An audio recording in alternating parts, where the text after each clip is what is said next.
Bonjour à tous, le webinaire sur le psychoportrait du communicant d'aujourd'hui va bientôt démarrer.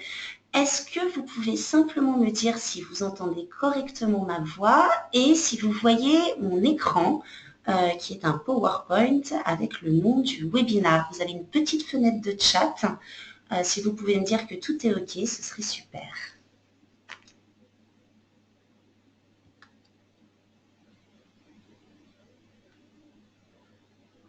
Génial, ça a l'air de très bien se passer. Ouais. On va attendre encore 2-3 petites minutes et puis on va démarrer.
Allez, eh bien écoutez, je vous propose de commencer. Donc tout d'abord, merci beaucoup d'assister à ce nouveau webinaire Cision qui est un petit peu différent des autres ce mois-ci. C'est l'été, on a voulu faire quelque chose de différent, peut-être d'un peu plus léger, quoique. Vous verrez que Marie-Pierre sait très bien faire parler notre inconscient. Donc, ce qu'on va voir un petit peu aujourd'hui, finalement, c'est de voir comment nous, communicants, qu'on soit des RP, de la com, du marketing, nous voyons notre métier. C'est vrai qu'on fait partie de ces métiers qui ont été vraiment beaucoup bouleversés par la digitalisation, par les médias sociaux. Les pratiques de marketing, de com ne cessent d'évoluer avec des notions d'influence qui viennent se mettre dans le paysage, des notions de marketing automation. Donc voilà, des nouveaux concepts finalement qui viennent un petit peu bouleverser notre environnement, qui nous forcent à évoluer chaque jour. Donc ce qu'on a voulu savoir finalement, c'est comment nous vivons ces évolutions, quelles sont nos craintes en tant que communicants, comment nous voyons notre métier et y a-t-il un profil type du communicant. Donc, avant de commencer la présentation, je vais quand même vous parler brièvement de Cision pour ceux qui ne nous connaissent pas. Cision est en France depuis septembre 2015 seulement, mais en fait, vous nous connaissez depuis beaucoup plus longtemps puisque ça fait plus de 27 ans qu'on existe. On est initialement la société DataPress, donc une société qui mettait à jour des fichiers presse journalistes. Petit à petit, notre solution a évolué. Elle s'est transformée avec le rachat de Vocus, qui a mis un peu de 2.0 là-dedans, notamment non plus avec simplement des fichiers presse journalistes, mais aussi en rajoutant les blogueurs, en rajoutant les comptes sociaux de ces journalistes et blogueurs. Et puis, Cision est arrivé pour ramener toute une brique d'influence, notamment en rajoutant de la veille média pour savoir qui parle de vous, qui parle de vos concurrents, qui sont les influenceurs, et pour vraiment créer une solution complète pour les communicants pour qu'ils puissent relayer leur message. D'ailleurs, la tagline de Cision, c'est « Power your story ». Voilà, comment donner du poids à votre histoire. Et puis en 2016, il y a de ça quelques semaines, Cision a racheté PR Newswire hors antenne, toujours dans le but d'agréger les meilleures solutions du marché et de construire la solution RP pour les communicants. Donc aujourd'hui, Cision, c'est le leader mondial du logiciel de RP et d'influence, mais avec vraiment une considération pour les RP centrales, c'est-à-dire que pour nous, les RP aujourd'hui sont stratégiques puisque les RP, ça n'est plus que la diffusion de CP à des journalistes et des blogueurs, mais c'est quelque chose qui va aussi s'étaler sur d'autres points très importants aujourd'hui de la communication, c'est-à-dire la notoriété, la e-réputation, l'engagement sur les réseaux sociaux, l'inbound marketing, la stratégie d'influence. Donc Cision se bat pour que les communicants voient les RP comme quelque chose de stratégique aujourd'hui et non pas quelque chose de nice to have. Voilà un petit peu le positionnement Cision. J'en ai fini avec la présentation de l'entreprise. Alors, qui sont les communicants d'aujourd'hui? Donc, vous avez vu, puisque vous vous êtes inscrits, hein, on a posé de drôles de questions aux inscrits, notamment un peu sous forme de portrait chinois. Bon, moi, je n'ai pas les talents de Marie-Pierre pour décrypter votre inconscient. Par contre, ce que je peux vous dire, c'est que dans le panel des répondants, une petite centaine de personnes, nous avons eu sans trop de surprise 80% de femmes. Donc un métier plutôt féminin, on n'est pas forcément étonné. Dans le panel, nous avons aussi 68% des communicants qui travaillent en entreprise et 32% qui travaillent dans des agences de communication, RP ou marketing. Et enfin, ce qui est intéressant de noter, c'est que 54% des répondants ont plus de 10 ans d'expérience. Voilà, donc c'est quand même une profession où les personnes ont de l'expérience. Vous noterez que moins de 11% ont une expérience de moins de 3 ans. Donc c'est quand même une profession où l'expérience règne. Voilà ce que je peux dire, on va dire, sur des choses assez rationnelles. Pour le reste, pour comprendre la psychologie du communicant d'aujourd'hui, je suis très heureuse de vous présenter Marie-Pierre Menouga. Marie-Pierre, bonjour. Bonjour. Merci Bonjour à tous. beaucoup. Merci beaucoup d'être avec nous, Marie-Pierre. Donc, je ne sais pas si vous connaissez si vous connaissez Marie-Pierre. En tout cas, pour vous décrire un petit peu dans les grandes lignes, et puis vous pourrez compléter après si j'en oublie, parce que vous avez de multiples casquettes. Mais vous êtes avant tout une experte en relations médias, en RP 2.0. Donc, vous faites du conseil en communication globale en relations médias et vous êtes vice-présidente du CINAP, renouvelée récemment pour 3 ans d'ailleurs. Et c'est comme ça qu'on s'est rencontrés, gravitant toutes les deux dans ce monde des RP. C'est un peu sous cette casquette que je vous ai rencontrés. Mais il y a une autre casquette qui se cache derrière Marie-Pierre, c'est celle de coach et de formatrice. Et notamment en discutant avec vous, Marie-Pierre, vous m'avez appris que vous étiez la mère de la méthode des psychoportraits symboliques. Et c'est tout là, c'est ce talent-là qu'on va exploiter aujourd'hui. Eh bien, écoutez, Marie-Pierre, je pense que je vais vous donner la main. Je vais maintenant vous donner le contrôle de tout ça. Et puis, écoutez, je vais vous laisser la parole. Eh bien, je vais essayer de vous guider dans mon univers et dans le vôtre d'ailleurs, puisque c'est l'univers un petit peu de l'inconscient collectif et de l'intelligence collective. Est-ce que tout le monde voit bien? Donc, alors, écoute, moi je vois, donc je pense que normalement ça devrait aller. Donc nous voilà donc dans l'univers du psychoportrait symbolique. Le psychoportrait symbolique, qu'est-ce que c'est? C'est un mot bien compliqué pour une méthode qui est complexe, mais qui n'est pas forcément compliquée. Et cette méthode, c'est, pour tout vous dire, je l'ai fondée en 1987, comme vous le voyez sur l'écran. Donc je reprends un peu, ça fait 27 ans que je fais des communications globales et j'étais directrice de clientèle au tout début de ma carrière en communication. J'ai accompagné plus de 45 entreprises et tout autant d'organisations caritatives. J'ai plus de 2770 reportages à mon actif parce que je suis plutôt spécialisée télé, TV, radio. Et Et puis, évidemment, je vais revenir un tout petit peu en amont, je suis une fondue des réseaux sociaux.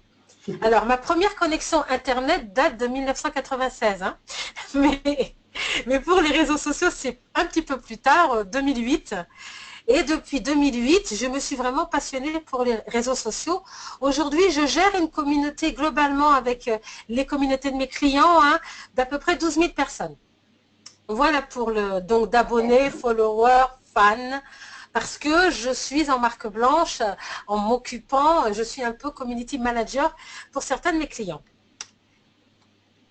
Alors, Super. le psychoportrait, qu'est-ce que c'est? Qu'est-ce que c'est? Le psychoportrait, finalement, c'est une manière d'écouter, de décrypter, d'entendre, et pour moi, de restituer ce que notre inconscient nous dit. Quand j'entends inconscient, je dis qu'en fait, c'est notre inconscient individuel, notre soi, notre psyché qui parle, mais c'est également l'inconscient collectif dans toute organisation, dans tout corps social, et les communicants, c'est un corps social comme un autre, hein, il y a un inconscient collectif.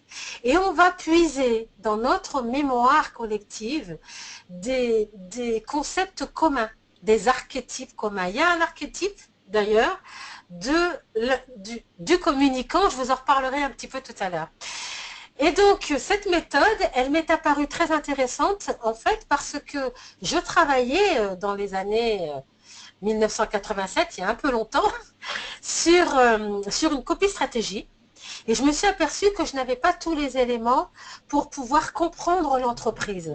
Avec le portrait chinois, si j'étais un animal, si j'étais un objet, j'arrivais à mieux comprendre, mais il me manquait quelque chose.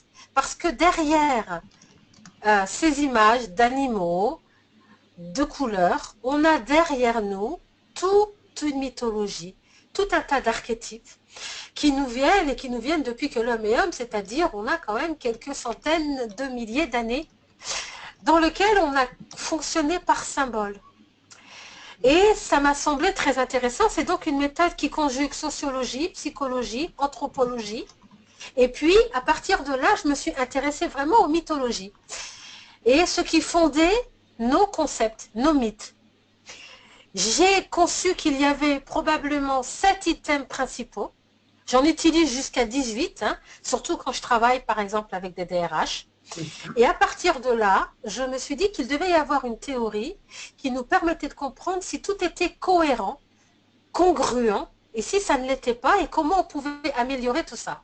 En fait, on ne connaît pas tellement la congruence symbolique, mais on connaît par un mot qui est son contraire.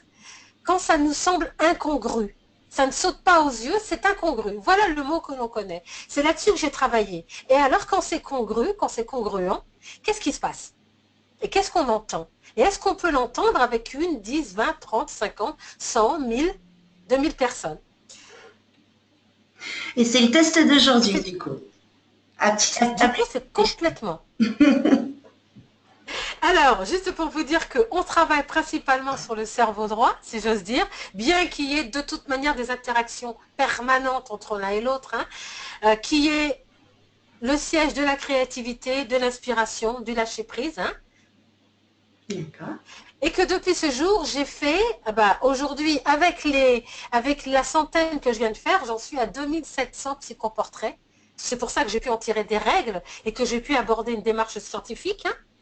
Que je suis toujours en développement pour trouver des nouveaux outils. Donc je travaille avec, on va le voir là, avec des comptes, avec des psychoprofils, que je l'ai utilisé auprès d'une cinquantaine d'entreprises qui l'ont testé et qui m'ont d'ailleurs rémunéré pour ce faire. Et que je travaille avec des formations ou des ateliers comme celui-là, des brainstorming, de l'incentive. Voilà. D'accord. Le plus important, c'est qu'avez-vous dit? Parce que c'est ça le plus important, non? Ce que vous avez dit. On a hâte de savoir ce que donnent les résultats de ces drôles de questions que tu nous as posées. Voilà, alors juste, je vous ai juste mis, mais on y reviendra, un tout petit point sur les entreprises. Hein. Vous les voyez qui s'affichent. Hein.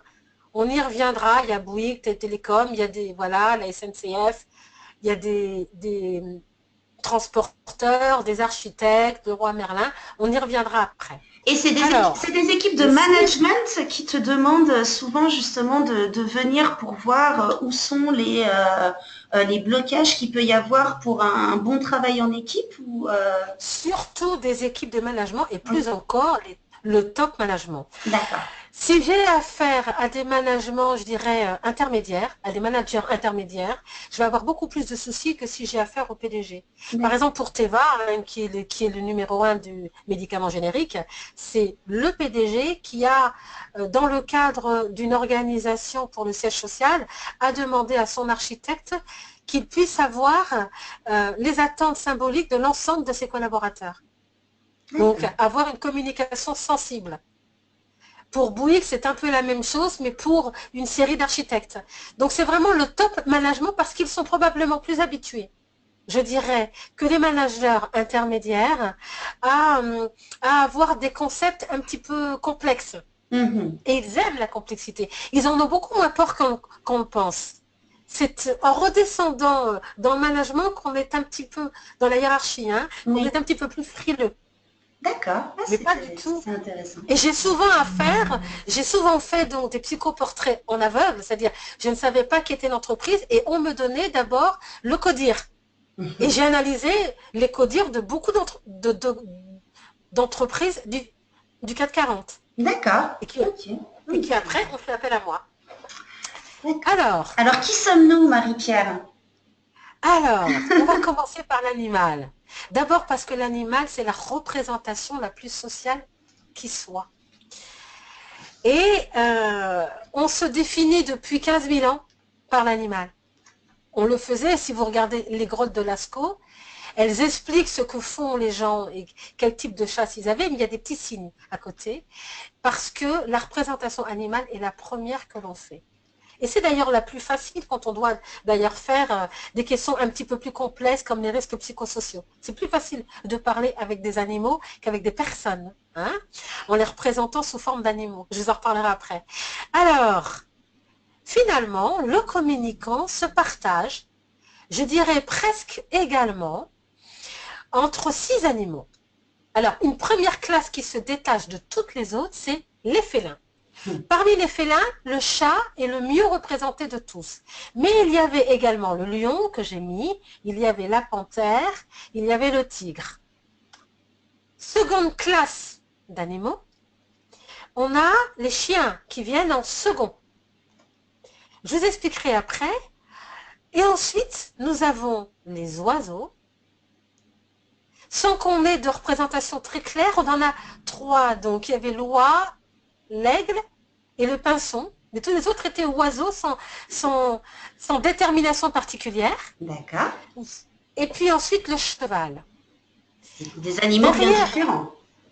des animaux bien différents, mais dont il y a vraiment un point commun, et vous allez le voir pour les mots-clés de ces animaux. Le point commun, c'est l'instinct, que j'ai mis en gras, et vous le voyez en mots-clés. C'est parce que tous ces animaux, évidemment, comme l'animal, on dit qu'il agit instinctivement. Et c'est vrai. Je rappelle que l'homme est un animal, un primate très très évolué, mais c'est un animal encore. C'est très drôle de le dire, hein, mais c'en est un. Et d'ailleurs, il réagit parfois souvent comme l'animal qu'il est. Et je vous en reparlerai parce que on comprend mieux certaines réactions dans les bureaux ou dans certaines fonctions quand on sait que notre cerveau reptilien a l'habitude de faire un certain nombre de choses et que si on le contraint, il va répondre par de l'agressivité ou par de la peur. Surtout en matière d'évolution et de transformation et de changement. Alors, ces mots-clés de tous ces animaux. Le chat, c'est le symbole de la souplesse, de l'indépendance, de l'agilité. Comme tous les félins, c'est celui qui est attaché à un territoire. On dit souvent que le chien est attaché à l'homme et la notion première du chien, c'est un gardien et c'est un messager, un gardien je dirais, des valeurs et du psychisme. Tandis que le chat, lui, il est attaché au territoire. Et ce qui l'importe, c'est la manière dont il gère son territoire, dont il le domine. Je trouve ça très intéressant que ce soit le fait des communicants. Et vous l'avez vu, je l'ai mis en gras.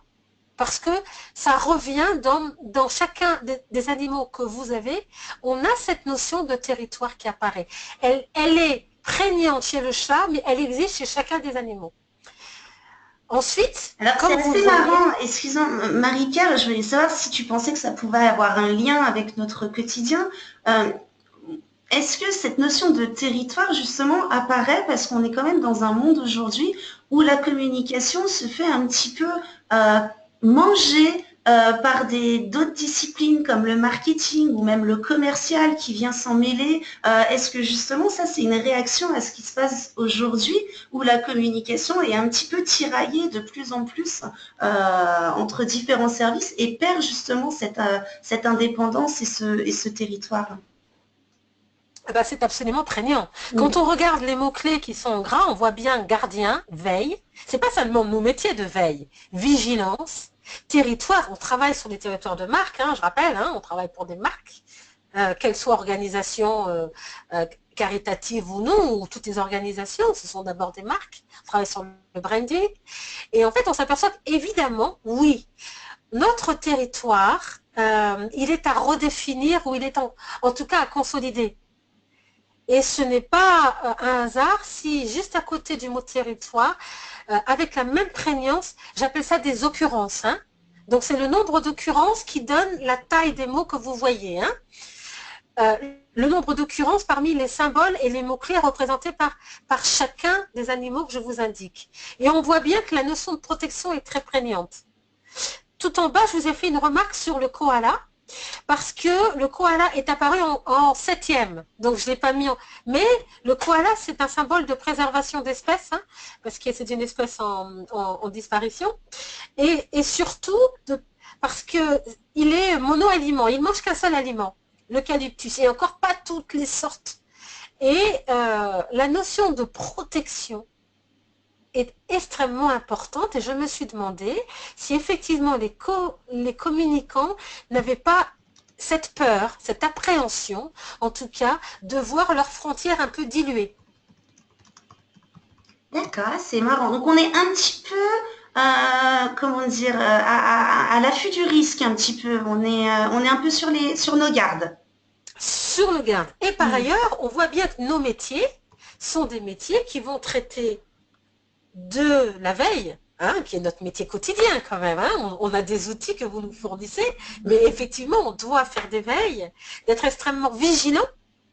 Et la vigilance est commune à chacun des animaux que je vous ai indiqués, d'être ingénieux. L'ingéniosité de l'oie, elle date d'avant les Romains, hein, qui considéraient que c'était l'animal, un des animaux les plus intelligents et les plus vigilants. Hein. C'est une gardienne, l'oie, hein, qu'on se le rappelle. Hein. Le chat était considéré comme un gardien. Et non seulement un gardien, c'était un animal sacré pour les Égyptiens. Je ne parle pas du lion qui, lui, est le gardien de son territoire. C'est même là-dessus. D'ailleurs, il ne fait que ça, en fait. Hein. Il ne chasse pas le lion. Il Mhm. n'est là que pour garder le territoire. Le chien, je vous rappellerai Cerbère, hein.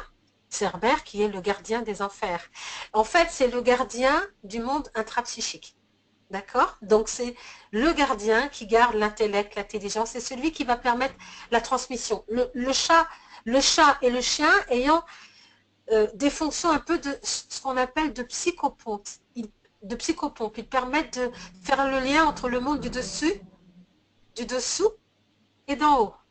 D'accord? D'accord. Donc là, on est vraiment tout à fait dans la psychologie, mais on voit que ce sont des mots-clés qui nous correspondent.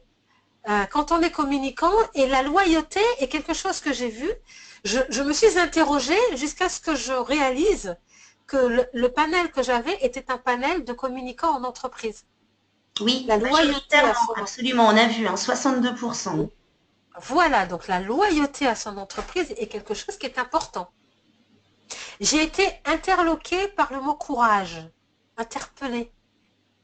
Et ça serait peut-être quelque chose qu'on va avoir à retravailler ou à regarder ou à étudier ensemble, ou j'attends les questions à ce propos, mais ça revient, Marie-Pierre, cette notion on de vient de courage. me faire un petit retour. On ne vous voit pas Oui. sur la webcam et c'est un peu dommage parce qu'on a Ah, envie de vous voir. Est-ce que alors, Peut-être. Est-ce que c'est peut-être parce que je suis en plein écran? Non, je pense. Et si vous regardez, vous devez avoir une petite fenêtre à droite, vous savez, la flèche rouge. Et Oui. au-dessous de cette flèche rouge, vous devriez avoir un bouton webcam. Une petite. Ah oui, Voilà. exact. Si vous appuyez dessus, montrez-moi ce que ça fait. Ah oui, oui, ça y est, vous allez me voir. Ah, ça va. Alors, allez-y, parlez. Voilà, dans quelques secondes, start. Voilà. Ah, Je vous prie génial. de m'excuser. Bonjour à tous. Là, cette fois-ci, Super. vous avez le son et voilà, le son et l'image. En plus, vous êtes Alors, dans un donc, super environnement. Allez, je vous laisse continuer. oui. Merci. Donc, je vous disais que voilà, on va retrouver cette notion. Donc, je vous parlais de psychopompe, hein. Donc, les messagers entre différents mondes, et on va y revenir. Est-ce que vous voyez quand même l'écran? Parce que j'ai Bien souvent sûr. le sentiment qu'en me voyant. Alors, on va passer à la couleur maintenant. Alors, il y a quand même une grande oh, pardon, enfin, un grand nombre d'animaux différents, genre entre un oiseau, un chat, un chien, un cheval. Il y a quand même, ça Il n'a. y en a beaucoup plus que ça. Mm. Il y en a beaucoup plus que ça. Je les ai moins évoqués parce qu'ils étaient à un exemplaire. Lorsque les animaux sont à deux ou un seul exemplaire, je ne les ai pas notés. Là, j'ai mis vraiment les occurrences principales, hein. Et je me suis demandé si ce n'était pas dû à la variété et la diversité des secteurs qui étaient occupés par les communicants, leur secteur d'activité, de leurs entreprises en tout cas. Et surtout dans notre panel, effectivement, les gens viennent vraiment de tout secteur. D'origine, Mm. voilà, d'origine industrielle, service, j'ai vu, donc vraiment très différentes. D'accord. Alors, revenons à l'ambiance. Dans quelle ambiance, comment se sent le communicant? Quelle est son humeur et son ambiance, sa tonalité, comme on dit dans une copie stratégie? Alors, la première couleur qui arrive, c'est le bleu, suivi d'un petit peu moins près. Le bleu, c'est vraiment les deux tiers des réponses, hein, C'est bon. suivi par le rouge, puis le vert, et enfin l'orange. Alors, le bleu, c'est naturel, hein. Nous sommes en France, nous sommes envahis par le bleu. C'est pas simplement parce qu'il y a les jeux, là. Enfin, il y a l'euro, Du c'est couple, parce que depuis, voilà. tout à fait. Mais depuis plus de 1000 ans, le bleu est la couleur de nos rois. On peut pas, en fait, s'en défaire, hein. Je travaille vraiment sur des archétypes et sur des symboles qui sont, je dirais, sous-tendus par des pratiques millénaires. Donc, en l'occurrence, le bleu est la couleur de la royauté chez nous. Et on a gardé. Mais ce n'est pas simplement la couleur de la royauté, rassurez-vous, amis républicains, c'est la couleur de la rêverie. C'est la couleur du divin, mais au sens sacré, hein, univers, hein, c'est pas au sens religieux du terme. C'est la couleur de l'immatériel. C'est celle aussi de l'inconscient. C'est la réflexion. Par extrapolation, c'est la couleur de la sérénité. En Occident, hein, j'entends. Hein. Là, je parle bien de nos référents De notre panel. occidentaux. D'accord. Oui, et du panel et de nos référents occidentaux. D'accord. Lorsque je fais des psychoportraits, je dirais individuels, hein, individuellement, effectivement, et en face à face, je demande souvent l'origine. Parce que si j'ai affaire à un Amérindien, il va mettre une couleur qui n'aura pas la même référence. Très bien. Le blanc, par exemple, est une couleur de deuil. D'un côté, c'est une couleur de passage. Ça, c'est universellement connu comme étant une couleur de passage. Mais chez nous, c'est plus une couleur de pureté, alors que c'est une couleur de deuil dans d'autres civilisations. D'accord? Ok. Alors, le rouge, la vitalité, l'amour, le désir, la passion, mais aussi la couleur, le courage. On va y revenir. Vous voyez, j'avais dit qu'on y reviendrait. Et le danger. Le vert, c'est la couleur de... Voilà, tous les panneaux qui indiquent le danger sont rouges, vous avez remarqué, les panneaux Routier. du code de la route. Mm. Donc, pour le vert, c'est évidemment la nature, l'apaisement, la quiétude, mais également la maladie, et tous les communicants qui travaillent dans le spectacle et singulièrement le théâtre savent que c'est une couleur qui ne porte pas chance quand on est dans le théâtre. C'est même une couleur qui est rigoureusement interdite. Mais c'est aussi la couleur de la guérison et du soin. Vous voyez que toutes les pharmacies, les médecins portent le bleu et le vert. L'orange, c'est la couleur de la créativité, de l'imagination, de la communication et du dynamisme. D'où ma surprise. Je pensais le voir En en bonne premier. position. Ah bah oui, c'est ce que Et j'allais du vous tout. dire, puisque là, apparemment, c'est vraiment le bleu qui a pris la tête des choses loin devant, donc il reste plus beaucoup de choses sur l'orange s'il Alors, arrive en quatrième position. alors je me suis posé la question en me disant, ne serait-ce pas, et je l'ai mis en mots-clés, le signe d'une grande réflexion. Vous voyez que la réflexion était déjà présente dans les premiers items, et là on la retrouve, donc plus vous la retrouvez, plus je l'ai grossi, hein. La sagesse, on la retrouve, puisque vous savez que le bleu est le synonyme d'une grande sagesse. On a quand même de la vitalité, de la passion, du danger, de l'apaisement.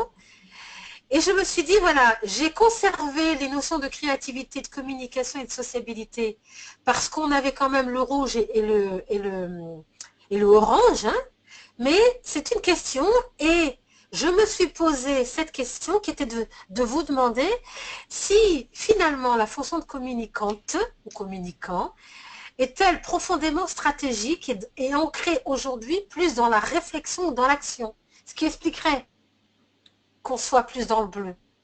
D'accord. Et peut-être qu'on a besoin justement de ce moment de réflexion dans l'environnement qu'on a aujourd'hui, que j'expliquais au début, c'est-à-dire tous ces changements, ces bouleversements font peut-être que, à l'instant où on a fait ce webinar, le bleu était, peut-être que dans 3 ans, le orange reviendra en force, je vais Tout dire. à fait. Mm. C'est la question que je me suis posée en disant que l'humeur des professionnels était d'abord à la réflexion, à la recherche de la sérénité et au calme, plutôt qu'aux grandes envolées pleines de passion et de dynamisme. Alors, Marika, Alors, Mélanie me demande, les couleurs de type framboise ou fuchsia, vous les avez considérées comme rouges? non du tout. Je D'accord. les, je les ai. Alors, ça fait l'objet. Il y en avait deux, trois, plus précisément, pas deux, trois. Je les ai mis à part dans un coin de ma tête et je voulais justement en reparler. Alors, le fuchsia, c'est le violet. Vous voyez d'ailleurs, je travaille beaucoup avec le violet. Donc, le fuchsia framboise sont dans la catégorie du violet, comme vous le voyez sur mon psychoportrait.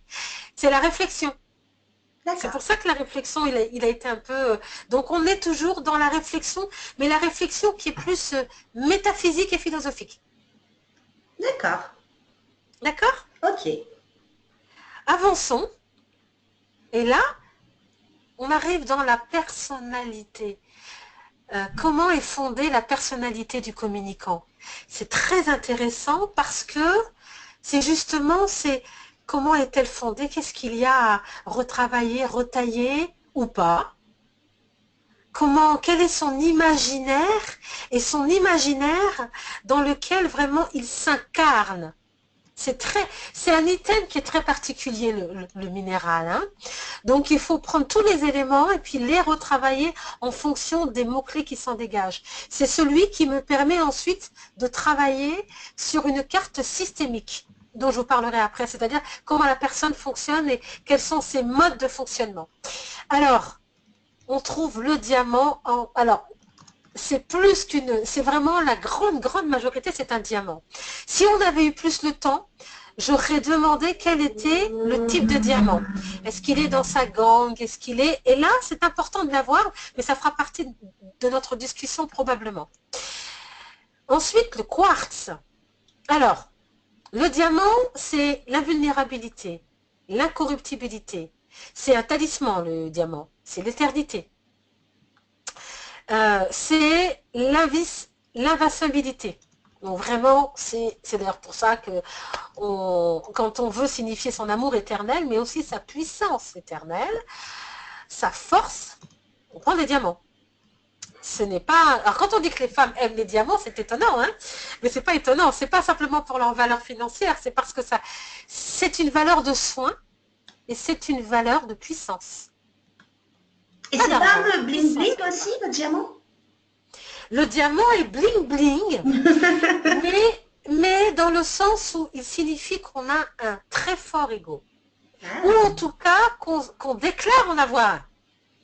En tout cas, on se fait C'est pour entendre. voilà, On aime bien montrer, on aime bien veut se se faire faire entendre. entendre. Mm. D'où l'intérêt de faire la recherche de la congruence symbolique. Moi, ensuite, l'idée, c'est de prendre tous ces items et de voir s'ils sont congruents les uns par rapport aux autres. Hein. Je vous parlerai de la théorie de la congruence symbolique. Là, manifestement, c'est nous avons un très fort ego. Et nous voulons montrer que nous sommes les invincibles, incorruptibles, puissants, forts, inaltérables. Vous voyez? Voilà, vous les avez. C'est aussi la clarté, la pureté, la transparence, l'éthique et la justice. Quand on veut faire valoir une personne qu'on croit en son sens de l'éthique et sa loyauté, on lui offre un diamant. C'est d'ailleurs pour ça qu'on les offre aux fiancés, en règle générale. Hein.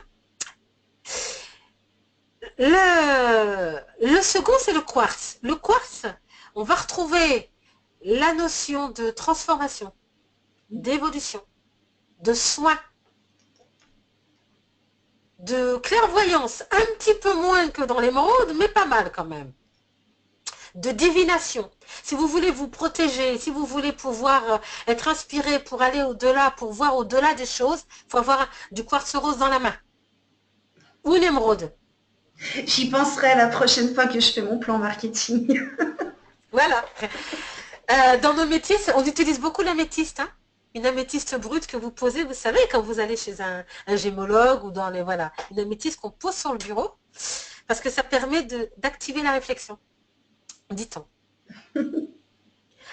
En troisième, alors, à égalité, on avait le cristal de roche, l'émeraude et le granit. Le cristal de roche, enfin, le cristal, étant donné le cristal de roche et le granit, c'est la même chose. Hein. Ça veut dire que, excusez-moi, le cristal de roche et le quartz, c'est la même chose, d'accord?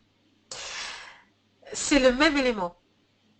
Ce qui signifie qu'en fait, on a vraiment le diamant, le quartz, le granit et l'émeraude hein, comme élément. Donc, nous sommes dans du solide, de l'inaltérable. Nous sommes dans la longévité. Je me suis donc intéressée et on le voit avec le panel, n'est-ce pas? C'est ce que j'allais vous dire. Notre panel est très expérimenté, justement. Très expérimenté. Et on a un panel, donc j'ai fait, ça m'a amusé parce qu'il y a un petit peu de voyance, de clairvoyance et de magie dans ce métier. Et j'ai souri parce que je me suis dit, voilà, ben, effectivement, le communicant dit de lui-même que de toute manière, il doit être un peu enchanteur. Ça fait partie de sa boîte à outils. Hein. Il doit savoir enchanter, mais il doit être extrêmement clairvoyant. En fait, c'est notre fameux sens de l'anticipation, n'est-ce pas? C'est assez incroyable. Alors, moi, je ne connais pas trop ce que ça veut dire, mais dans ces pierres, on a des pierres qui sont transparentes. Quid de, je ne sais pas moi, l'or ou un galet, quelque chose d'un peu plus brut et puis un peu plus foncé, où on ne voit pas à travers. Comment ça se fait? Alors, on peut ne pas voir à travers, mais sa fonction peut être différente. Par exemple, un galet, c'est le symbole du temps qui passe, du temps qui érode et qui fait cette pierre toute ronde. C'est le symbole de la sérénité par excellence. Quand vous voyez, quand on veut vous parler de sérénité dans les pages de communication, on voit souvent des sculptures de galets qu'on empile. Hein. Donc, le galet, c'est le symbole de l'immémorialité. Le temps qui passe, qui épure les choses, qui les rend, le temps qui s'égrène lentement. Ah, on est complètement à l'opposé de la sérénité, du coup, là. Pas complètement, mais ce n'est pas ce type de sérénité. On est dans quelque chose où on est conscient de nous-mêmes, mais on est profondément dans le temps. La notion de temps au sens de la vitesse n'est pas évoquée. Ce qui est important, c'est la manière dont on travaille, je dirais, des valeurs. Par exemple, comme incorruptible, inaltérable. On est dans le sens de quelque chose où on travaille dans la longévité, mais ce n'est pas une question je dirais, d'épurer les choses. Non. On va au cœur des choses. On va au-delà du sens des choses. Vous voyez, j'ai mis les mots clairvoyance, divination, magie. On est dans la longévité, évidemment. L'émeraude est la pierre principale de la clairvoyance. On dirait que c'est la pierre des sorcières. La pierre principale de la clairvoyance. Mais c'est aussi la pierre de la régénération. Le diamant est un talisman de protection. Hein. on offre aussi le diamant pour protéger. Le quartz rose et le cristal, on s'en sert pour quoi? Boule de Ah oui, pour voir cristal. l'avenir, oui. Eh oui. Donc, on est voilà, on est vraiment, le mot-clé, c'est le mot anticipation. Notre communicant a un fort ego, ça c'est clair. Mais il a un fort ego parce qu'il doit être visionnaire et puis amener les gens à l'être avec lui. Il doit surmonter des embûches, c'est pour ça qu'il a besoin de talisman. En tout cas, c'est ce que les communicants me disent hein, par ce biais. Il est incorruptible et invincible. Autant dire qu'on ne peut pas le faire dévier de sa course. J'ai une petite faute, je vous prie de m'excuser. On ne peut pas le faire dévier de sa course, mais c'est surtout pour dire qu'il va vers son but et il est difficile de l'en faire dévier. D'accord. On a quand même qui se dégage des notions de sociabilité, c'est normal pour un communicant, hein, de compassion. Dans ce sens-là, il faut un temps de compassion. Le communicant, alors on a beaucoup de femmes, donc c'est pas vraiment étonnant. Il y a un certain nombre de femmes ont un don d'empathie un petit peu plus grand, n'est-ce pas, que la jante masculine. C'est joliment dit, Marie-Pierre. Alors, c'est ce qu'on dit. En tout cas, elles l'utilisent plus facilement, on leur permet de l'utiliser plus facilement. Je pense que voilà, on est sans faire sans être dans un discours genré, en fait, il y a ce que la culture permet aux femmes de faire.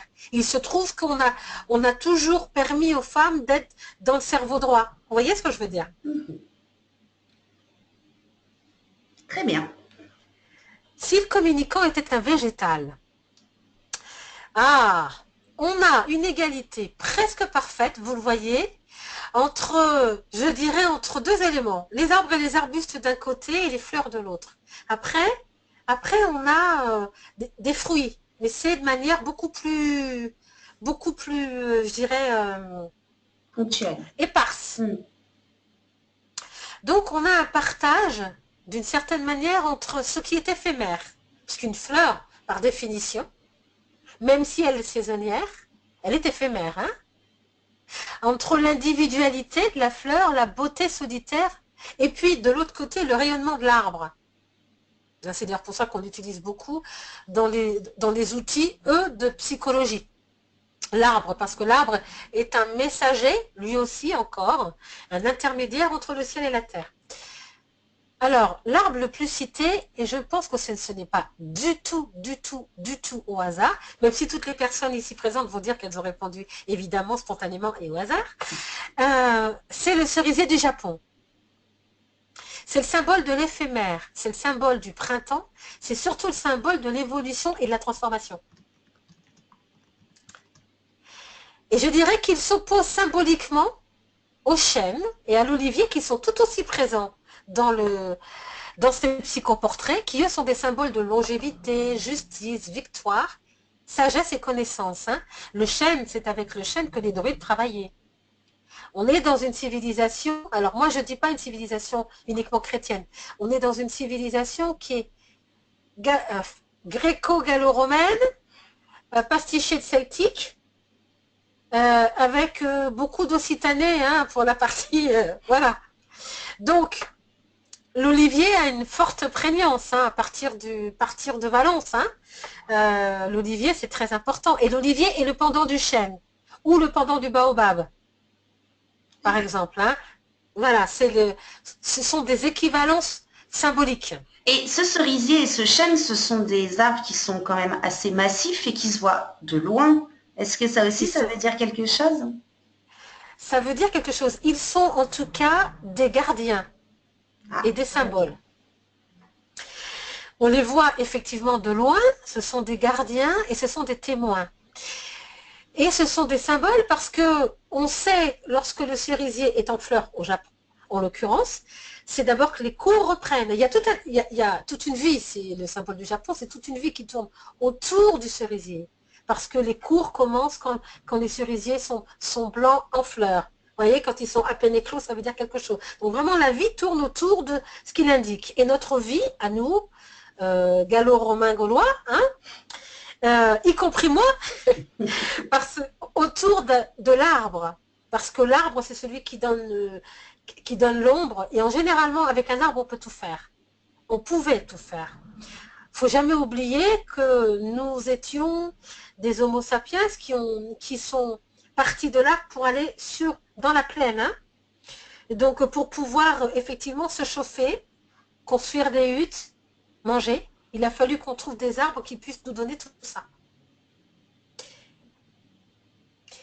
Donc l'arbre, c'est vraiment quelque chose qui nous inscrit.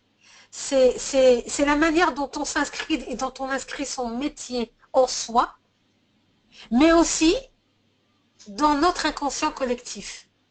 Donc le communicant, c'est donc qu'il va devoir jouer entre deux notions qui paraissent duales, hein, entre l'éphémère, c'est-à-dire une perpétuelle évolution et transformation. Il est en cela, il est très humain. Hein. La Terre tourne et pourtant on ne la sent pas tourner, hein, donc on est en perpétuelle évolution, mais on ne le sait pas. Mais plus lui, il a cette vision-là toujours d'être dans l'éphémère et dans la perpétuelle évolution, le perpétuelle transformation. Et en même temps, il doit inscrire son organisation dans la durée. Alors, c'est marrant parce que moi, en tout cas, en tant que communicante, ça me parle beaucoup, cette dualité on me demande tout le temps d'avoir cette fameuse vision, de faire des plans à 1 an, 3 ans, de m'inscrire dans la durée, dans un monde qui bouge tous les mois. Et vraiment, je ressens ça, en tout cas moi, dans mon quotidien, je ressens exactement ces deux éléments. On me demande d'être visionnaire et en même temps dans un monde où je ne sais même pas ce que ce sera le marketing dans 2 ans. Quoi. Donc, c'est assez... Voilà.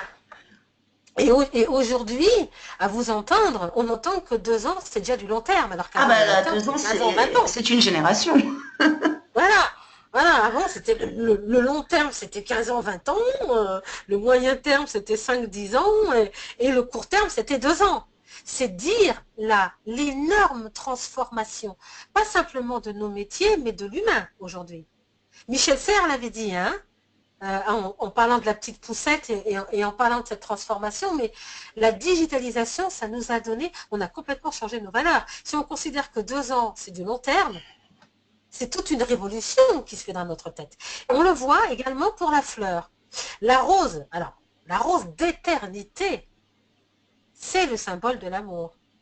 On l'a depuis, alors, mignonne, allons voir si la rose c'est Ronsard, hein, donc ça c'est le Moyen-Âge, enfin la sortie du Moyen-Âge, mais bien avant encore, hein, quand on voulait représenter, c'était la rose. Et cette rose, elle est opposée au coquelicot. Dualité, hein.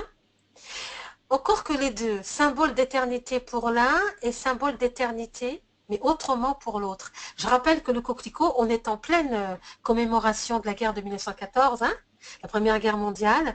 Le coquelicot a été pris pour emblème, hein, pour souvenir des morts tombés. Hein. Il y a le bleuet et le coquelicot. Et par ailleurs, le coquelicot, c'était le symbole, au départ c'est un nuisible, un coquelicot. C'est la petite fleur rouge qui vient embêter les céréaliers. Parce qu'on la voit, elle indique qu'on est au moment de la floraison. Donc c'est le moment de... Si on n'a pas semé et qu'on voit des coquelicots, c'est trop tard pour semer du blé. Hein. Voilà, donc c'est ça que ça indique. Donc on a quand même des petits signaux. Par ailleurs, le coquelicot est extrêmement voyant. On y revient. On y revient. Et puis pour tous ceux qui connaissent les plantes, le coquelicot, c'est de la famille du pavot. Vous vous rappelez, je vous parlais tout à l'heure de l'enchanteur et de Morgane. Qu'a fait Morgane avec Merlin? Qu'est-ce qu'elle a fait, pour ceux qui s'en rappellent? Elle l'a envoyé dormir. Merlin, comment dire, dans la mythologie, Merlin n'est pas mort. Merlin l'enchanteur dort. Morgane l'a mis pour qu'elle reste avec lui dans un endroit, elle l'a mis dans un hors-temps.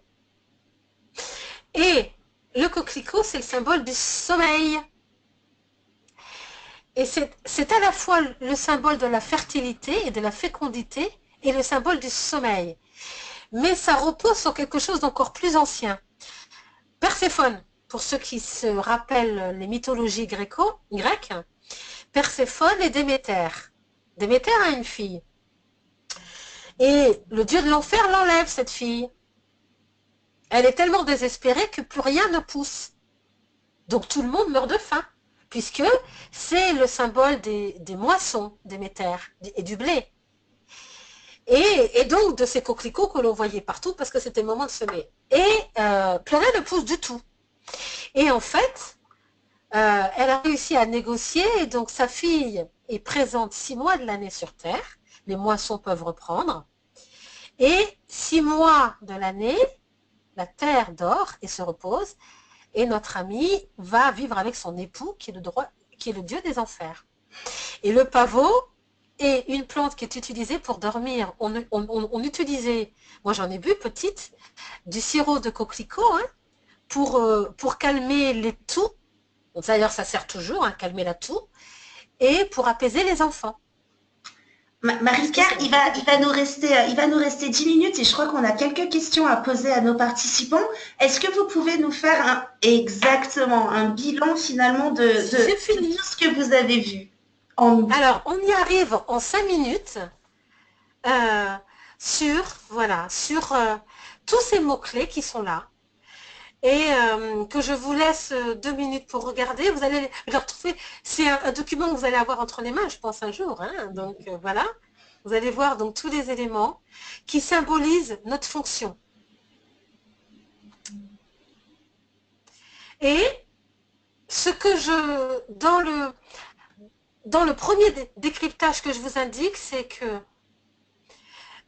culturellement, donc c'est un métier de femme, on en a parlé, c'est en quelque sorte un magicien ou un enchanteur, mais qui a une fonction stratégique. Et la communicante, puisque c'en est une en majorité, est tout à fait consciente de son impact, de sa valeur ajoutée, qu'elle apporte à son organisation, du dynamisme qu'elle insuffle et des enjeux stratégiques qui sont les siens.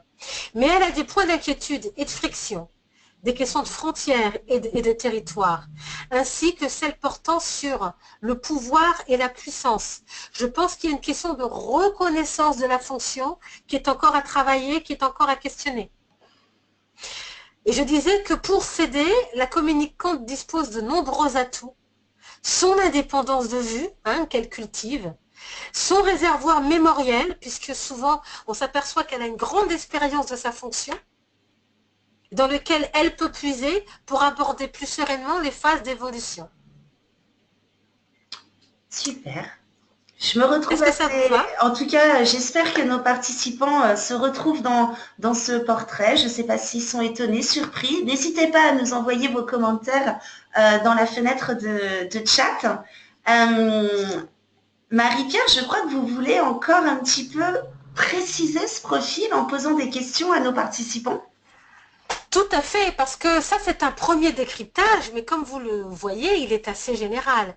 Je ne sais pas exactement quelles sont ces questions de frontières, je ne sais pas quelles sont ces peurs, et je ne peux... Là pour le moment, vous savez, c'est comme pour les élections, on a une espèce de portrait avec des touches de couleurs, mais on n'arrive pas à voir le visage qui se dessine. Et donc pour pouvoir le définir plus avant, j'ai effectivement des questions complémentaires qui vont porter à la fois sur son ambiance dans le travail, mais j'entends sur la manière dont elle organise son travail, la manière dont elle travaille avec l'ensemble des collaborateurs de l'entreprise. Comment sont les entreprises dans lesquelles travaillent les communicants? C'est si c'était une saveur. Alors attendez, bougez pas Marie-Pierre, je lance tout de suite le sondage. Chers participants, allez-y, je vais vous demander de répondre à cette question.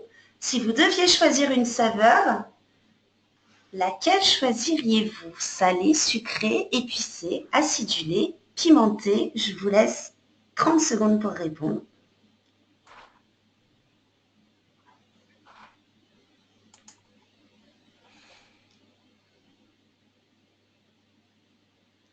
Allez, je ferme. Et je partage. Donc, Marie-Pierre, la saveur, je ne sais pas si vous voyez, mais je vais vous dire les résultats au cas où. Tout à fait, comme ça je vais les noter. La première, c'est la saveur acidulée, avec 27% des répondants, ce qui ne semble pas vous surprendre. Du tout, du tout. Ensuite, nous avons à égalité épicé et sucré. Et en tout dernier, loin derrière, à 9%, le pimenté. D'accord. Alors, voilà, nous demandions tout à l'heure si le communicant avait un fort ego. Eh bien, on peut se rassurer, il a un ego solide, mais en même temps, il n'utilise pas cet ego pour se comporter, je dirais, en tyran charismatique. Hein. Donc, il n'utilise pas, et ça va parler, parce que nous, souvent, on fait des communications avec un axe charismatique ou pas. Hein. Et en fait, non.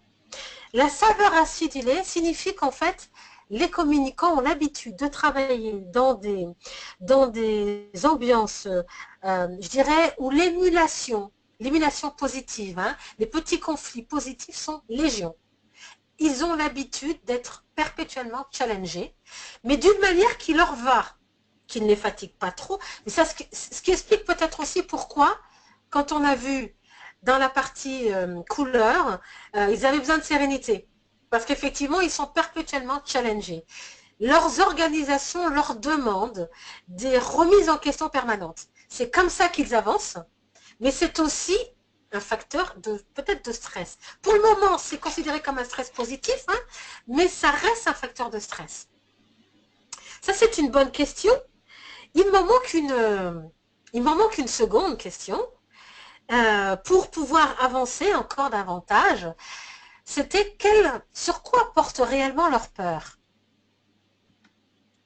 Qu'est-ce qui fait, dans ce monde de transformation, qu'est-ce qui est exactement le facteur déclenchant de leurs appréhensions, de leurs peurs, ou au contraire, qu'est-ce qui fait le sel de leur fonction? Voilà, c'est ce que j'ai envie de savoir. Eh bien, écoutez, je lance la question. Si vous deviez choisir un phénomène climatique, cher communicant, lequel choisiriez-vous? Je vous laisse répondre.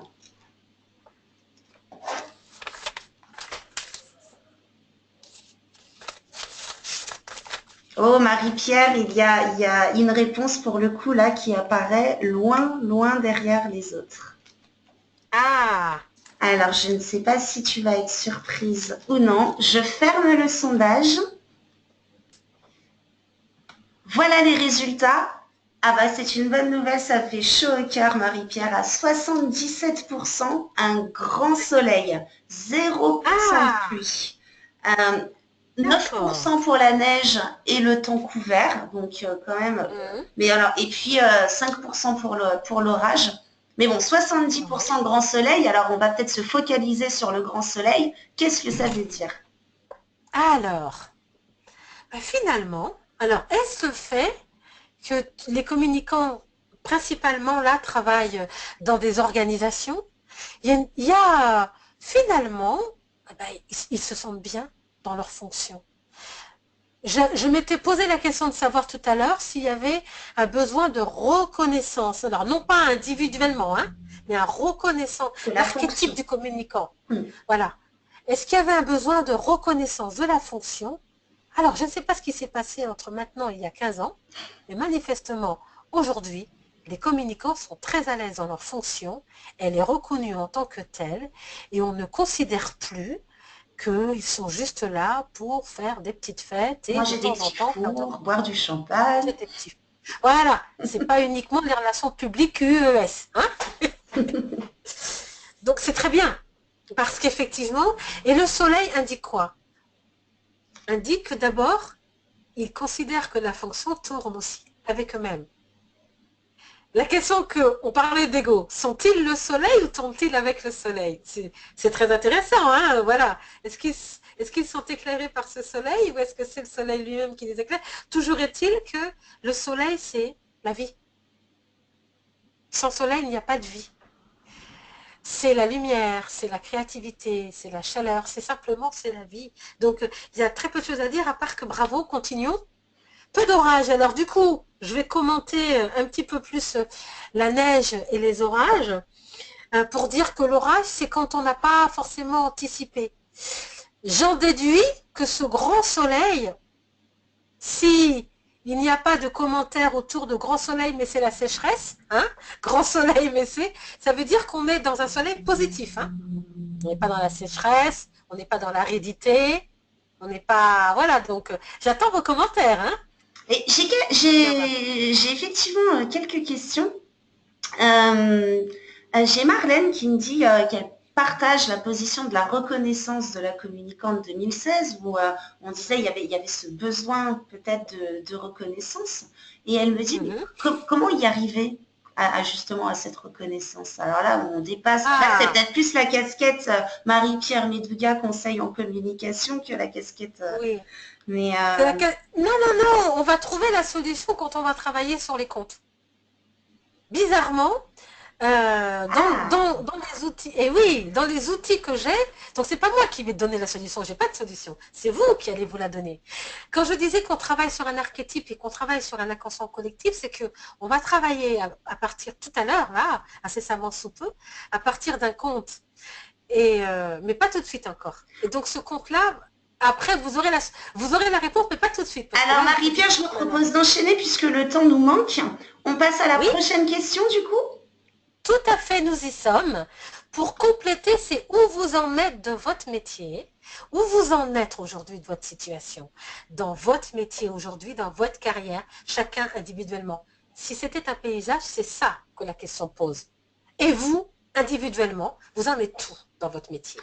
Les réponses sont vraiment marrantes. Je vous laisse encore 10 petites secondes pour cliquer sur la réponse qui vous convient. Allez, je ferme et je vous partage les résultats. Marie-Pierre, à égalité parfaite, on a l'île et la montagne à 47% et la plaine D'accord, arrive en dernier et loin derrière à 5%. d'accord. Alors, l'île, j'ai besoin de compléments pour cette île alors. Alors, si vous avez coché l'île, est-ce que vous pouvez me dire si vous pensiez à une île du Nord ou à une île du Sud, s'il vous plaît? Ceux qui ont voté pour l'île, pouvez-vous nous dire quel type d'île en, allez, 5 secondes pour cliquer? Alors, quand on parle d'île, Marie-Pierre, on parle d'une île du Sud à 90%. Alors, qu'est-ce que ça nous dit, l'île du Sud? C'est tout à fait congruent. L'île du Sud est une île qui, en apparence, tout est calme, et puis on ne sait pas, elle peut disparaître, exploser. Il peut y avoir un volcan qui arrive, elle peut apparaître subitement. C'est ça l'île du Sud.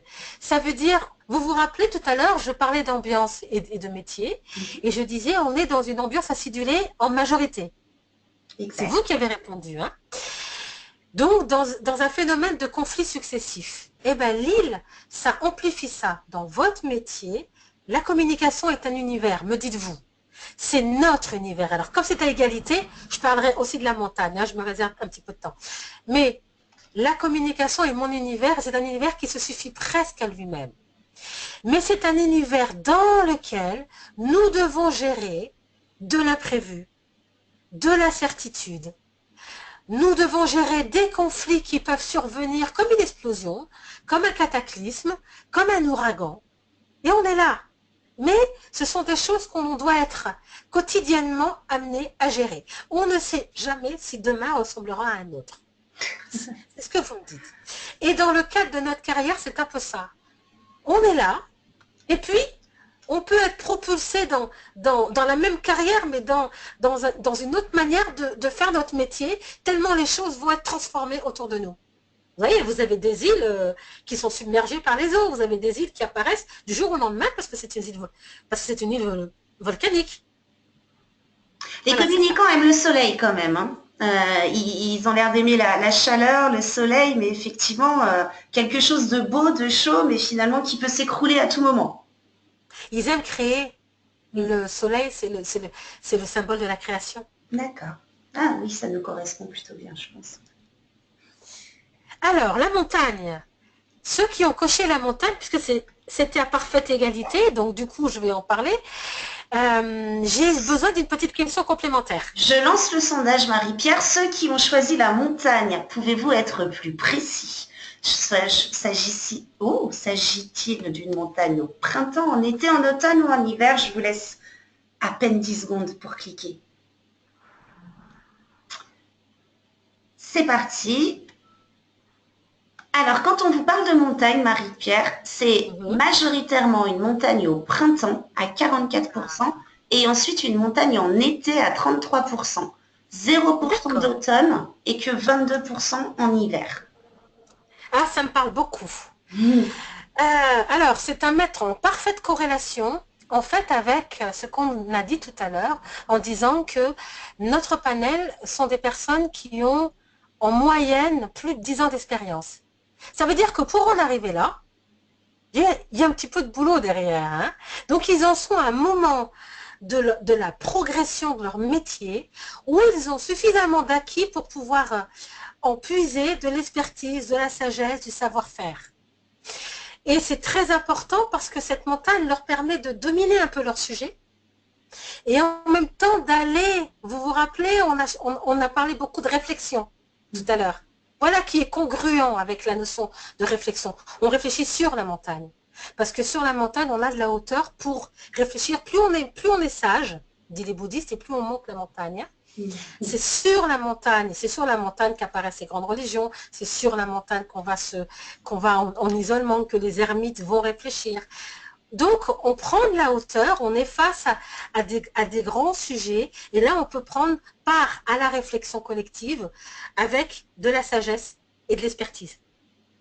Et enfin, Marie-Pierre, le fait que personne ait choisi la plaine, ou presque, très très peu, ça veut dire quoi? C'est encore ce manque de sérénité, on n'aime pas le plat, on voit pas Non, le c'est cap. simplement. Alors apparemment, nos communicants ou ce panel-là, ils considèrent que ce ne sont pas les idées qu'ils doivent semer. Ils sont vraiment dans la réflexion stratégique. C'est inouï parce qu'en fait, on se posait la question il y a 10 ans de savoir est-ce que notre métier est un métier stratégique? Et finalement, eh ben oui, c'est un métier de stratège et de réflexion. Il le devient C'est plus de un plus en métier, plus. c'est plus un métier de semeur. Vous Mm. voyez? Semeur avec les outils, avec la rare pour pouvoir faire les sillons dans la plaine. Non, non, non. On n'en est plus à semer des idées pour les voir grandir. On a déjà semé. Là, on en est à réfléchissons. Les outils, les éléments, c'est plus nous. C'est un peu ce que vous dites, Cision, hein, d'une certaine manière. On est là pour vous apporter des outils, réfléchissez. C'est exactement ce qu'ils sont en train de nous dire. Alors quand même, je nuance un tout petit peu mon propos en disant, la montagne est au printemps. Rassurons-nous, les communicants sont des gens qui s'aiment, mais qui s'aiment dans une réflexion prospective. Encore cette histoire de réflexion, de vision, etc., etc. Voilà, parce que le printemps, c'est le renouveau, hein, c'est l'évolution, c'est le renouveau. Ça veut dire que pour que la montagne, pour qu'on puisse gravir la montagne au printemps, c'est qu'il y a des pousses partout. Marie-Pierre, je vous propose de poser la dernière question avant de conclure parce qu'on a déjà dépassé le temps. Il nous reste, Oui, allez, on va encore prendre jusqu'à midi et quart, chers participants, mais enfin, en tout cas, moi, je bois vos paroles, Marie-Pierre, donc je pourrais passer longtemps à vous écouter, mais je pense qu'on a tous un agenda un peu chargé. On conclut sur la question du compte et vous nous dites vos conclusions du coup en fonction de la réponse. alors un tout petit peu, et puis ensuite on le sait, on va avancer sur ce dossier. Donc le compte, ça va, tout à l'heure on posait la question de la solution. Mais quelle est la solution pour avancer? Eh ben, le compte, dans la méthodologie que j'ai mise en place, le compte, ça permet à chacun de pouvoir se référer. Je fais 3 mots sur le compte en disant, le compte agit à la manière d'un oracle. Le compte, on ne choisit jamais un compte par hasard. Quand on le choisit, c'est qu'il nous parle profondément à notre parcours individuel, à notre manière de fonctionner. On le reconnaît, c'est notre inconscient qui le reconnaît de manière instinctive. Donc, quand vous le choisissez, le compte vous indique à la fois où vous en êtes, ce que vous avez mis en place et ce que vous mettrez en place pour trouver la solution. Le compte est comme une île, un univers en soi. Donc, à vous de choisir le compte. Alors, est-ce que vous pouvez nous dire 3 mots sur chacun des comptes au cas où certains ne les connaissent pas, histoire qu'il n'y ait pas de... Tout à fait. Alors, le premier compte, c'est le chat beauté. Très simplement, Emmanuel meurt. Il a 3 fils. Au premier, il lègue le moulin. Au deuxième, il lègue l'argent. Au troisième, rien, le pauvre. Sauf un chat. Il s'apprêtait à le tuer pour prendre sa peau et le chat lui dit « Que nenni, ne me tuez pas, je saurai faire votre fortune. » Et le chat va effectivement faire ce qu'il a dit. Parce que le chat est le symbole de la stratégie. Donc, il va demander des bottes et un sac.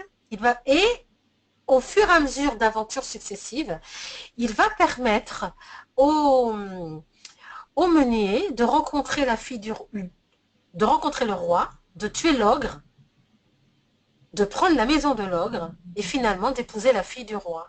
Il était le plus mal loti, ce meunier, ce fils de meunier, et il se trouve devenir roi plus tard. Ok. Jacques, le haricot magique. Une mère, un fils, un peu béné, dit-on. Enfin, c'est la mère qui dit que le fils est béné. Le père est parti, on ne sait pas où il est. Ils ont faim, ils n'ont qu'une vache, il faut la vendre. En chemin, il rencontre un vieux monsieur qui lui dit « Tu veux me vendre ta vache contre 3 grains de haricots ?» Et Jacques, qui n'écoute que sa curiosité, dit « Oh, il a l'air sympa, je vais lui donner les graines. Je vais prendre les graines et je vais lui donner ma vache. » Évidemment, la mère est effarée, hein, elle le traite d'imbécile. Et lui, il est tellement malheureux parce qu'ils n'ont plus rien à manger, il jette la graine, qui se met à grandir, qui va jusqu'au ciel. Et comme il est curieux, il monte. C'est une maison d'un ogre. Il y a toujours des ogres hein, dans les contes.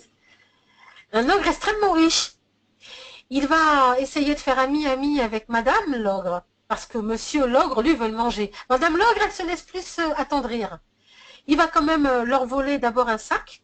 Il va redescendre, hein, donc il va nourrir sa maman. Ensuite, il va voler une lyre magique.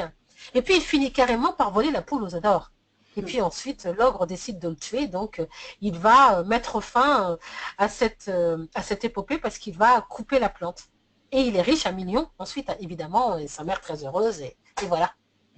Et les 3 petits cochons, je pense que les gens connaissent. Vous pouvez le raconter pendant que je lance ce sondage. Dernière question pour conclure ce passionnant webinaire. Alors, si vous deviez choisir un conte à la lumière de ce que vous a expliqué Marie-Pierre, plutôt le Chaboté et son destin extraordinaire, Jack et son courage hein, et c'est sa curiosité qui finalement l'emmène très loin, et les 3 petits cochons. Donc, vous connaissez l'histoire. Certains... Vous connaissez tous l'histoire, hein, je ne la raconte pas, vous la connaissez tous? Je pense que les gens connaissent celui qui choisit de faire une maison en paille, celui en bois, celui en pierre. Écoutez, Marie-Pierre, 50% ont choisi le Chaboté, 31% Jack et les haricots magiques, et les 3 petits cochons à 19%. D'accord. 19% pour les cochons et 31%. Donc, bon, on va parler des 2 premiers. Hein. Je les ai choisis parce qu'il me semblait qu'on y retrouvait tous les items de transformation, d'évolution, de stratégie. Alors, le premier, c'est l'archétype même du communicant, le Chaboté. L'archétype. Il arrive à 50%. C'est l'archétype même du communicant. D'abord parce qu'il arrive quand même à convaincre son maître que non seulement il est un chat, mais qu'il va l'aider, qu'il va faire sa fortune et de ne pas le manger. Je vous disais, hein, il l'a endormi, hein, on est bien dans nos notions Merlin l'Enchanteur ou Morgane. Hein, voilà. Ensuite, parce qu'il sait communiquer. Il communique d'abord, il fait semblant, donc il a une grande stratégie, donc il commence à communiquer avec le roi. Pour ce faire, pour vous raconter le conte, vous vous rappelez, il commence à faire semblant que son maître se noie, ce qui fait qu'il va pouvoir habiller, le roi demande qu'on habille ce jeune homme, qui est fort bien mis de sa personne d'ailleurs, qui est très beau. Et c'est comme ça que la fille du roi tombe amoureuse de lui. Donc le chat, il a la stratégie dans la tête. Plus généralement, quand on s'extrait du conte un petit peu pour en saisir la substantifique moelle, ça signifie qu'en fait, on a toujours, dans un univers qui est en pleine mutation, on a toujours des solutions pour s'en sortir, à condition que l'on envisage tous les éléments d'un problème. Et très souvent, c'est le plus petit dénominateur commun qui va probablement faire notre fortune. Et celui qui est le plus inattendu, c'est une ode à l'imprévu et à l'inattendu, le Chaboté. C'est une ode à la stratégie, puisqu'on ne dit pas le temps qu'il met, mais il met un certain temps pour décider de dire qu'il va se débarrasser de l'ogre pour dire que c'est la maison. Donc, il y a vraiment une progression. On nous demande à chaque fois de préparer nos forces, petit à petit, et de ne pas tout mettre nos œufs dans le même panier. Le communicant doit avoir cette vision à la fois de protection et de gardien et d'anticipation. Et puis, en dernier, le chaboté est un petit peu malin quand même, il est roué. Il a de l'éthique, hein. Son éthique n'est pas élastique. Parce que la seule personne qu'il arrive à, je dirais, à gruger, c'est l'ogre. Mais l'ogre faisait régner la terreur. L'ogre, si on prend les archétypes et l'inconscient cette fois-ci, la psyché, l'ogre, ce sont les grands démons qui nous empêchent d'avancer. L'ogre, je dirais, si on prend nationalement, ça va être une guerre, hein, ça va être des terrorismes, ça va être l'attentat, ça va être quelque chose qui vient nous dévaster. Ça veut dire que dans nos métiers, quand on a peur de quelque chose, il faut absolument l'affronter avec ruse et stratégie. Eh bien, écoutez, Marie-Pierre, vraiment, merci. C'était génial, c'était passionnant, c'était inspirant, beaucoup plus léger que ce qu'on a l'habitude de faire avec des sujets toujours très rationnels sur comment on fait des RP, comment on gagne en influence. J'espère vraiment que vous, participants, vous avez pris du plaisir à suivre ce webinaire. Moi, j'essayerai, Marie-Pierre, de travailler sur l'été à un document pour un petit peu synthétiser tout ce que vous nous avez dit.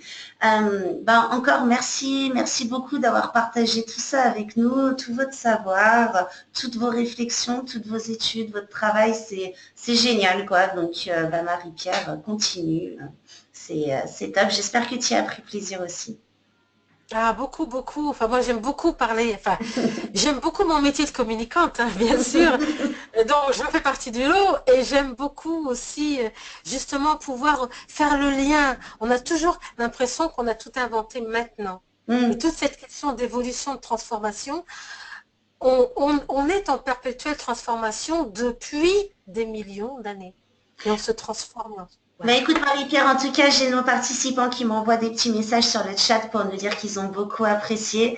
Donc, merci à vous pour vos retours, Thierry, Stéphanie, Mélanie, Stéphane, pour pas tous les nommer, Martine.